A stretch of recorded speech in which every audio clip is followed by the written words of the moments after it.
ये पाकिस्तानियों ऐसे हाथ पे हाथ रख के बैठ जाएं और सुनते रहे। भीख मांगने वालों ने गुजरांवाला में दादी का 40वां किया है। कोई शादी नहीं हुई, कोई निकाह नहीं हुआ, बारात वलीमा नहीं है। सुने हुआ क्या है, 40वें पर दादी के उन्होंने 1,25,00,000 रुपया खर्च कर दिया और सुबह नाश्ते से लेके शाम के खाने तक तकरीबात चलती रही। सिरी पाए से नाश्ते का आगाज होता है और जनाबे वाला रात के खाने में 250 बकरा ज़िबा किया जाता है। 250 बकरों को ज़िबा करके खाना खिलाया जाता है। सफेद पोश लोग, फैक्ट्रियों के मालिक और बिजनेसमैन, ये सब शरीक होते हैं इस 40वें में और हजारों की तादाद में मजमा आप देख भी सकते हैं अपनी स्क्रीन पे। अब आप सोचें कि ये इतना पैसा कैसे खर्च कर सकते हैं। तो भाईजान मैंने दिया है, आपने दिया है, ये तो हुकूमत की मेहरबानी। उन्होंने ये सिक्के विक्के तो खत्म ही कर दिए। अब तो वो 1 रुपए का नोट ही नहीं रहा। अब सबसे छोटा नोट है हमारे पास 10 रुपए और 1000 बंदे से 10 रुपए लें तो पैसे देखें किधर जाते हैं रोजाना के, और इसको कैलकुलेट कर लें। और ये पूरी की पूरी फैमिली इस बिजनेस में होती है। 5,000 रुपए की भी दिहाड़ी लगाएं, 10 बंदे हो फैमिली के, 50,000 रुपया, और इसको अगर आप मल्टीप्लाई कर ले 30 से तो आप इवेल्युएट कर सकते हैं इनकम को। उसको जान के 40वें पे हम पूरे पाकिस्तान की दावत आम है बरादरी की, जिसमें पूरे पाकिस्तान से, स्वाद मिंगोरा से, मर्दान से, पेशावर से, आज़ाद। मैं तो खुद बहुत हैरान हूँ कि हमारे भिखारी माशाल्लाह इतने अमीर हो गए हैं, लेकिन बेहतर ये था कि वो अपने ही जैसे किसी भिखारी की मदद कर देता जो उसने इतना ख़र्चा किया। एक मैं इसे फ़जूल खर्ची कहूँगी। हमारे पाकिस्तान को इस किस्म की फ़जूल खर्चियों की ज़रूरत नहीं है। वो इससे बहुत अच्छा काम कर सकता था। तो नहीं, आपके सामने ही है। आपकी इज़्ज़त कहाँ से यहाँ पे मिलेगी? यहाँ पे हर एक के सामने हाथ फैलाना ये कौन सा इज़्ज़त का काम है? लेकिन ये अमीर होने वाला काम है। ये अमीर होने वाला काम है, क्विक मनी। भिखारी मौजूद है ना। अब आप जैसा, हम जैसा हर बंदा तो भिखारी हो नहीं सकता, क्योंकि हम तो किसी से 10 रुपये मांगने से शर्म आती कि यार हम मांगेंगे किसी से। देना पसंद करते हैं और अल्लाह ताला शुक्र अल्हम्दुलिल्लाह देने वाला खाता होगा इसराइल। उनसे इंडिया खौफ खाता उनसे क्या खौफ खाना है? वो तो क्योंकि कहीं हमसे ज़्यादा रिच ना हो जाए। लो मुकेश अंबानी का रिकॉर्ड ना तोड़ दे, गौतम अडानी का। अच्छी भली फैशन करके मांगती है। औरतें घर से सब्जी लेने जाती है तो देखो तो शापर में यो खाने को कुछ दे दो, नहीं है ठीक ठाक है, वो भी मांगती है। देखिए अब ये पीछे बच्चे भी खड़े हुए हैं, ये भी मांग रहे हैं। ये भी मांग रहा है बच्चा। तो वो बच्चों को ये पढ़े लिखे बच्चे नौकरी नहीं मिल रही। अब ये बच्चा तो नहीं ना नौकरी कर सकता। वो ये तो ना की आदत हो गई है ना, कुछ आदत हो गई है, मांगने से ज्यादा मिलता है। अच्छा, अपने लिए ज़िंदगी को अच्छी तरफ लाने का अल्लाह ताला ने उसको एक मौका दिया है, तो अब उसको, अब हर बंदा अमीर भी नहीं है और हर पाकिस्तान वाकई अपनी औकात जब दिखाएगा बाहर जाके भी लोगों के, तो उनका तो एक्सप्रेशन यही पड़ेगा ना पाकिस्तान पे। अच्छा समझता ही कौन है यार? जो दूसरे कंट्री वाले वो तो हमें तरस खा कर एक चीज़ देते हैं। एक ही चीज़ पे तुले पड़े हैं, मतलब डोनेशंस हो जाएं, फंडिंग्स मिल जाएं बाहर से इधर उधर करके। ये नहीं कि स्ट्रगल करें। आपने देखा ही है जितनी भी डेवलप कंट्रीज़ हैं वो ख़ुद से ऐसी स्ट्रेटजीज़ डिज़ाइन करती हैं कि वो ख़ुद को जो है इकोनॉमिकली स्ट्रॉन्ग कर सकें, ठीक है। चाहे वो फिर उसके लिए कोई भी अपने फैक्टर्स यूज़ करती हैं, कल्चरल या किसी भी किस्म के। बट यहाँ पे तो जॉब तो उनको मिल ही नहीं रही। इंजीनियर है वो रेडियां लगा के फिरते हैं, जॉब नहीं मिलती उसको, इसलिए तो वो मांग। नमस्कार दोस्तों, आपका स्वागत है इस वीडियो में। तो दोस्तों, आपको ये क्लिपिंग कैसी लगी? है ना मज़ेदार? है ना? आपने भी खूब आनंद उठाया होगा इस क्लिपिंग का कि क्या हालत है पाकिस्तान की, कि पाकिस्तान में भिखारियों की हालत देखिए आप, कि भिखारी अपनी दादी का 40वां कर रहा है और उसने हजारों लोगों को खाना खिलाया है। पूरे पाकिस्तान के भिखारियों को बुलाया गया है और उनको वहाँ पर शानदार लजीज खाना खिलाया है। जैसे सभी लोग शादी ब्याह में शानदार आयोजन करते हैं या मृत्यु भोज जो होता है जिस तरह से उसमें जो आयोजन होते हैं, उस तरह का भव्य आयोजन करके उसने करीब 1.5 करोड़ रुपया खर्च कर डाला।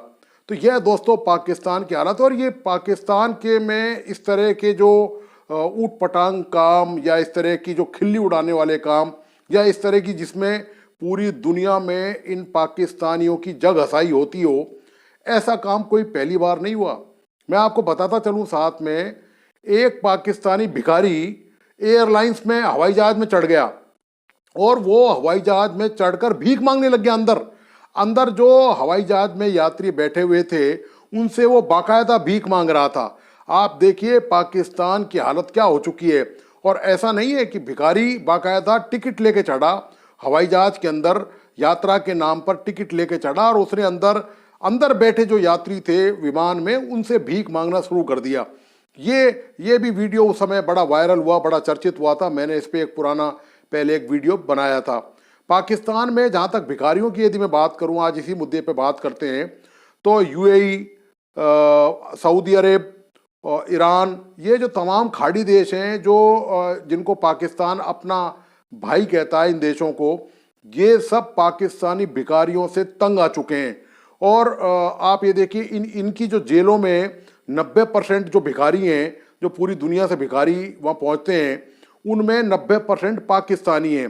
पाकिस्तानी भिखारियों ने वहाँ पर ऐसी हालत कर दी है कि इनके कारण, और वहाँ जो जिस तरह की पाकिस्तानी हरकत करते हैं, जो बदतमीजियाँ वहाँ पर करते हैं, जो दुर्व्यवहार वहाँ के लोगों से करते हैं, उसके कारण इन देशों ने, यूएई ने इनके वीजे पर, पाकिस्तानियों के वीजे पर भी पाबंदी लगा रखी है।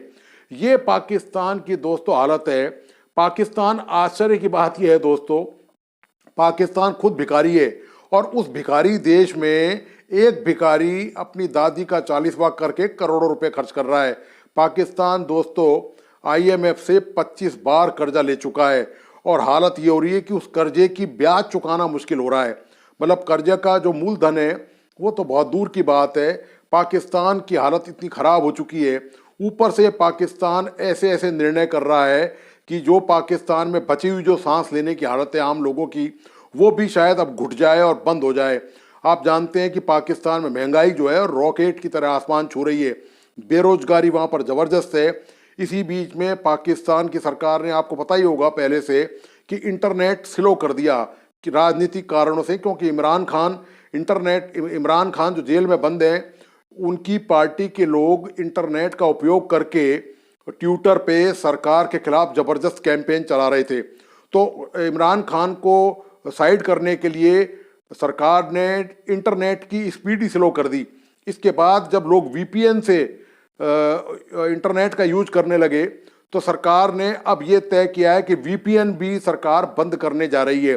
हो सकता है जो पाकिस्तानी मीडिया में जो चर्चा है उस हिसाब से शायद 30 नवंबर तक वीपीएन पर पाबंदी लग जाए। तो वीपीएन के जरिए करीब, नेट के जरिए वीपीएन से करीब 40 करोड़ डॉलर पाकिस्तान को शायद हर साल मिलते हैं और हज़ारों की तादाद में युवा उससे जुड़े हुए हैं, वो अपना रोजी रोटी उससे जैसे तैसे चला रहे हैं।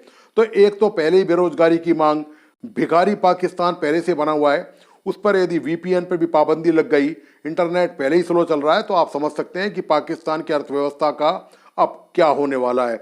तो ये दोस्तों पाकिस्तान की हालत है। पाकिस्तान पूरी दुनिया में भीख मांग रहा है और हालत यह है कि देशों के जो राष्ट्राध्यक्ष हैं, राष्ट्रपति या प्रधानमंत्री, वो पाकिस्तान से अब बचने लगे हैं। वो पाकिस्तान के बुलावे पर भी वहाँ आसानी से जाने को तैयार नहीं होते, क्योंकि उनकी सोच ये है कि पाकिस्तान का कोई भरोसा नहीं कि कब जाकर वहाँ पर कोई भीख मांगने लग जाए, कोई चंदा मांगने लग जाए, कोई ऋण मांगने लग जाए। और वो देश जो पहले मदद करते आए हैं, ख़ास तौर से सऊदी अरब और यूएई, ऐसे जो इस्लामिक देश हैं, वो भी अब पीछा छुड़ा चुके हैं, क्योंकि वो जानते हैं कि पाकिस्तानियों की हालत क्या है और पाकिस्तान की सरकार की हालत कैसी है। तो दोस्तों आपको आज का ये विश्लेषण कैसा लगा? भिखारियों पर आधारित ये विश्लेषण है। सॉरी, मुझे उम्मीद है कि आपने इसका खूब लुत्फ उठाया होगा। और ये वो पाकिस्तान है जो भारत से गजवाए हिंद की बात करता है, भारत के खिलाफ, जिसके हाथ में भीख का कटोरा है, और इधर भारत है जो नई से नई मिसाइल लॉन्च कर रहा है। अभी भारत ने कल परसों ही एक हवा की रफ्तार से, साउंड से 5 गुना तेज रफ्तार का मिसाइल का परीक्षण भारत ने अभी किया है। तो ये भारत है और ये पाकिस्तान है दोस्तों। पाकिस्तान की सूरत हाल आपके सामने है ही, पता ही है आपको। तो वहाँ भिखारियों का ही शासन है, सरकार में भिखारी हैं, जनता में भिखारी हैं, एक दूसरे के भिखारी एक दूसरे से सब भीख मांग रहे हैं। सरकार अंतर्राष्ट्रीय स्तर पर भीख मांग रही है, भिखारी वहाँ घर घर में जाके भीख मांग रहे हैं। तो ये दोस्तों पाकिस्तान की हालत बन चुकी है। तो दोस्तों आपको आज का विश्लेषण कैसा लगा प्लीज़ अपने लाइक्स और कमेंट के साथ मुझे ज़रूर बताइए। इस वीडियो को अपने दोस्तों और परिजनों को शेयर करें। साथ ही जिन मित्रों ने इस यूट्यूब चैनल को सब्सक्राइब नहीं किया है, मेरी उनसे रिक्वेस्ट है प्लीज़ इसे सब्सक्राइब करें और बेल आइकॉन का बटन ज़रूर दबाइए ताकि कोई भी नया ऐसा वीडियो बनाऊं तो उसकी सूचना सबसे पहले आपको मिल सके। धन्यवाद, नमस्कार।